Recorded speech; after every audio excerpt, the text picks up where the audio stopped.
नमस्कार। स्वागत है आपका इंडिया गेट टीवी पर। मैं हूं अजय सेठिया। मित्रों, हिंदी में कहावत है ना, कंगाली में आटा गीला होना। तो यह कहावत कांग्रेस की आज की स्थिति पर एकदम फिट बैठती है। लोकसभा में कांग्रेस के 53 सदस्य हैं। विपक्ष के नेता का पद हासिल करने के लिए 55 सदस्य होने चाहिए थे। कांग्रेस अगर लोकसभा की 2 सीटें और जीत जाती तो अधीर रंजन चौधरी को विपक्ष के नेता का पद और दर्जा हासिल होता। विपक्ष के नेता को कैबिनेट मंत्री का दर्जा मिलता है। राज्यसभा में भी कांग्रेस के सदस्यों की संख्या लगातार घट रही है। हालांकि घटने के बाद भी आज कांग्रेस के सदस्यों की संख्या 31 है। गनीमत है कि राज्यसभा में विपक्ष के नेता का दर्जा हासिल करने के लिए सिर्फ 25 सदस्यों की जरूरत होती है, क्योंकि राज्यसभा में सदन के सदस्यों की संख्या भी सिर्फ 245 है। इसलिए मल्लिकार्जुन खड़गे को विपक्ष के नेता का दर्जा हासिल था।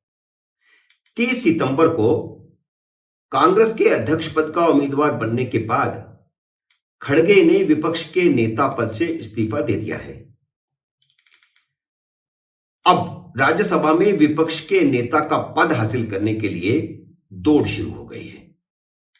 कांग्रेस के 31 सदस्यों में से आधा दर्जन से ज्यादा नेताओं के नाम तो सामने आ गए हैं और कुछ और नाम सामने आने की अभी उम्मीद है।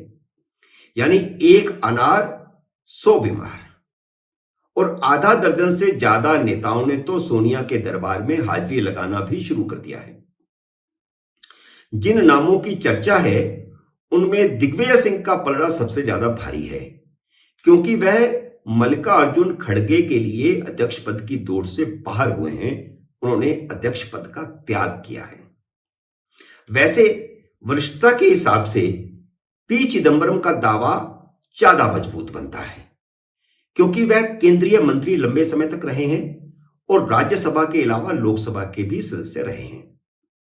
वह सोनिया गांधी के चहेते भी हैं, लेकिन सोनिया गांधी की मजबूरी यह है कि उन्हें क्षेत्रीय संतुलन बनाना पड़ेगा।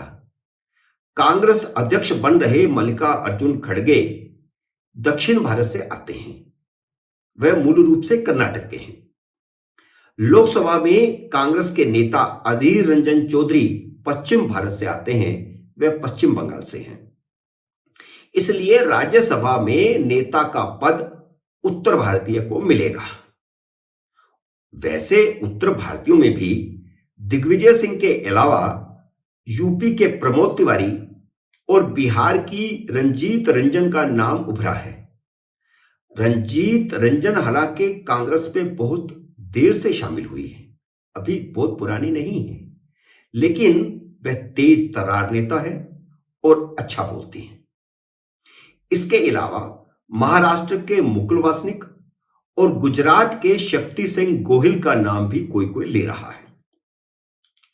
अभिषेक मनु सिंघवी अगर सेक्स स्कैंडल में नहीं फंसे होते तो वह भी विपक्ष के नेता पद के दावेदार हो सकते थे। वह अभी गृह मंत्रालय की स्टैंडिंग कमेटी के चेयरमैन हैं, लेकिन यह पद भी उनके हाथ से जा रहा है। इसीलिए मैंने कहा कंगाली में आटा गीला। 16 स्टैंडिंग कमेटियों के चेयरमैन लोकसभा से होते हैं और 8 स्टैंडिंग कमेटियों के चेयरमैन राज्यसभा से होते हैं। गृह मंत्रालय की कमेटी का चेयरमैन राज्यसभा से होता है। कांग्रेस की संख्या अब राज्यसभा में भी घट रही है, तो अब मोदी सरकार ने गृह मंत्रालय की स्टैंडिंग कमेटी भी कांग्रेस से छीनने का मन बना लिया है। आमतौर पर 5 अति महत्वपूर्ण बड़ी कमेटियों की अध्यक्षता प्रमुख विपक्षी दल के पास होती है, लेकिन 2019 के लोकसभा चुनाव के बाद सिर्फ पब्लिक अकाउंट कमेटी और गृह मंत्रालय की कमेटी कांग्रेस के पास रह गई थी। पीएसी के कमेटी का चेयरमैन लोकसभा से होता है और गृह मंत्रालय की कमेटी का चेयरमैन राज्यसभा से होता है।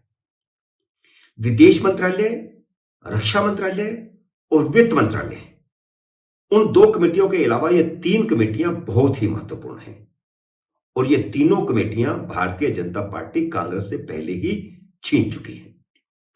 अब मोदी सरकार ने गृह मंत्रालय की कमेटी भी कांग्रेस से छीनने का फैसला कर लिया है।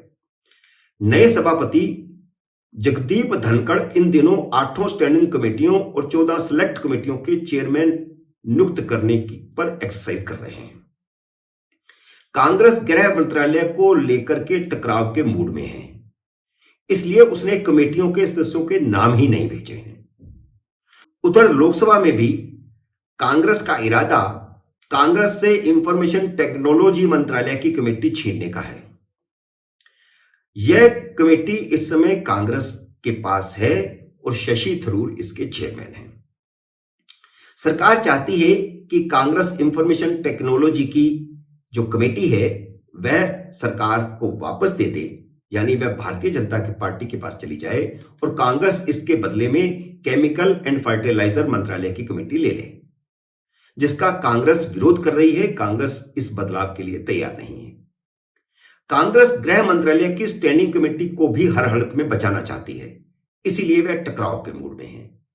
लेकिन उसके राज्यसभा सांसदों की संख्या 51 से घटकर 31 हो जाने के बाद सरकार कोई भी रियायत देने वाली नहीं है। मित्रों, उम्मीद है मेरा यह वीडियो आपको पसंद आया होगा। इसे लाइक करिए, शेयर कीजिए और अगर आपने मेरे YouTube चैनल को अभी तक सब्सक्राइब नहीं किया तो कृपया सब्सक्राइब भी कीजिए और घंटी का बटन भी दबाइए ताकि जैसे ही मेरा नया वीडियो आए आपको सूचना आए।